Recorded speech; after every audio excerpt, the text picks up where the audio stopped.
Hey yo guys, what's up? Adrian here from Launch TV, and you know what time of the year it is. It is March, and that can only mean one thing here on this channel. It's time for some March Madness. And it's not sports March Madness, we're not talking basketball. No, this is Halloween Horror Nights March Madness. Now, this year we're doing it completely different than we have in the past couple years. We did houses, scare zones, and then just IP houses. This year, a little twist.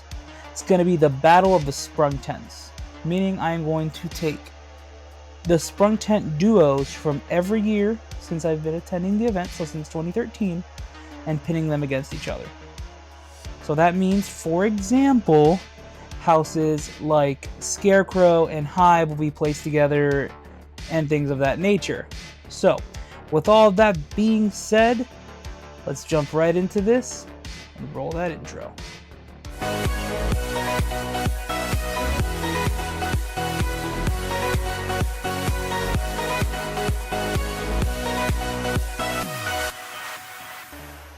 Now, to make this as easy as possible when it comes down to telling you what the bracket looks like, it's going to be 23 versus 24, 25 versus 26, 27 versus 28, 29 versus 30. Pretty simple, right? So we're just going to dive straight into it with the first matchup, which is Afterlife Death's Vengeance teamed up with Llorona, going up against Dollhouse of the Damned and Halloween. Now, of course, I feel like it's only fair to talk about the houses before we get into the houses. Afterlife Death's Vengeance was the 3D house, and it was literally gorgeous. It is my favorite 3D house that I've had the opportunity to go through. However, we'll continue on to Llorona, which is actually my first ever Halloween Horror Nights house. Gorgeous, fantastic, one of the most aesthetically pleasing houses I've ever gone through. However, on the other side of this, you have possibly two of my all-time favorite houses as well, in Dollhouse of the Damned being such a phenomenal take on an original concept. The smells in there, the actors, everything was great. And then you have Halloween, which was, all in all, the perfect description of movie to house. And now, as for a winner, this one's really difficult because I really like all four of these houses. Like I said, my favorite 3D house, my first ever house, and two really strong houses. However, if I have to choose, I'm going to have to go with Dollhouse of the Damned along with Halloween, due to the fact that the sheer firepower out of these two was out of this world phenomenal. Up next, we have Team Blumhouse, that being Insidious. That is Insidious Chapter 3. However, this is all three houses, well, all three movies put into one house. Teamed up with what was supposed to be Scream, but ended up being The Purge, which honestly to me blew my mind. The fact that whenever I walked through this house, I was basically walking through Scream.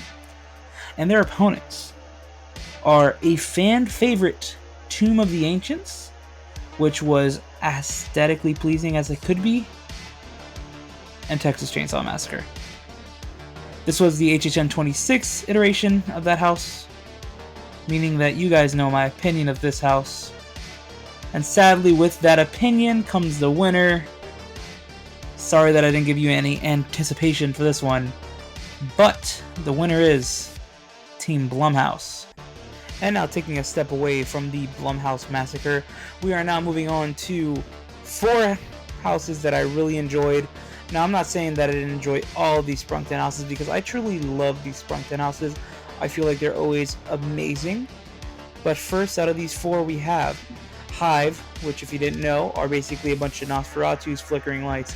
Okay, they weren't flickering lights, but they had really cool contacts in, and they looked pretty awesome. If you guys got the opportunity to go through Scary this year, you got a taste of what it was like. We didn't get the exact of it, but it was really good. Speaking of really good, Scarecrow The Reaping was probably one of the scariest houses I've ever been through. If I'm being honest with you, it was super loud, super intense, super good.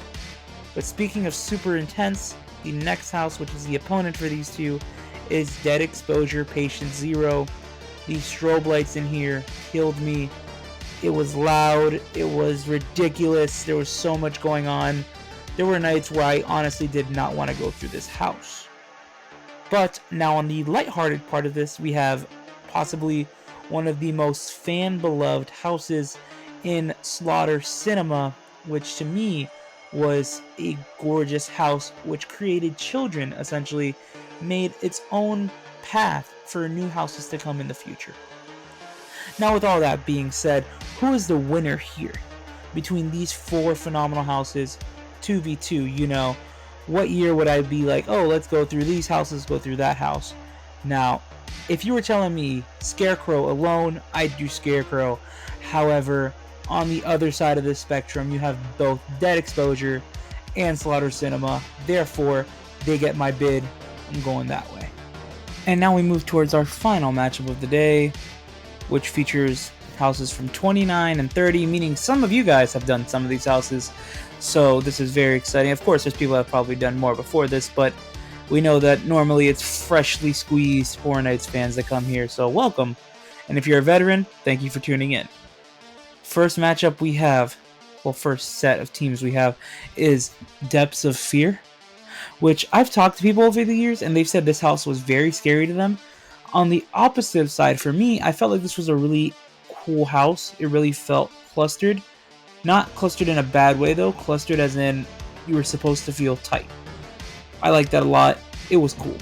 Then you have Nightingales, which was you in a Roman Colosseum trying to survive through the Roman fights, basically. Blood everywhere, blood and guts spewing. The Nightingales were there to eat it all up. I was eating it all up. It was great. Then we move to their opponents, which this combination of houses was crazy, in my opinion. You had Puppet Theater Captive Audience, which doesn't even look like it's supposed to be in a Sprung tent. This looks like it's supposed to be a soundstage house, if I'm being honest with you. The fact that they put this into here, these massive sets, into a Sprung tent, blew my mind. Like, blew my mind. It was amazing. It was great. If you guys haven't watched the full walkthrough of this, go check it out if you guys haven't gone through this house. Trust me, it's worth it. And then you have the 4th and final house that is in this matchup, and that is Wicked Growth Realm of the Pumpkin. We finally got some lore to the Pumpkin Lord, and that was so awesome. The fact that you're walking through so many different scenes, there's an overarching story. All of this, phenomenal. It was great.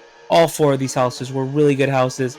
However, with the same logic for the last matchup, if I had to choose which 2 I would rather go to, it would 100% be Puppet Theater and Wicked Growth. That 1-2 punch was phenomenal. It never let me down, night after night. Now, just to recap before I roll this video up, we have the winners being Dollhouse and Halloween. They defeated Afterlife, Death's Vengeance, and Llorona. The Blumhouse crew, or Insidious and the Purge, defeated Tomb of the Ancients and Texas Chainsaw Massacre. Dead Exposure and Slaughter Sinema absolutely upset Scarecrow and Hive. And finally, Puppet Theater Captive Audience and Wicked Growth Realm of the Pumpkin took down Nightingales Blood Pit along with Depths of Fear. Now, if you guys enjoyed this video and you want to check out my other March Madness videos, do me a favor and check them out. They're right over there. You can either see them on the left side or the right side. They'll be on the screen right now. With all that being said, see you guys real soon. Stay excellent, my dudes.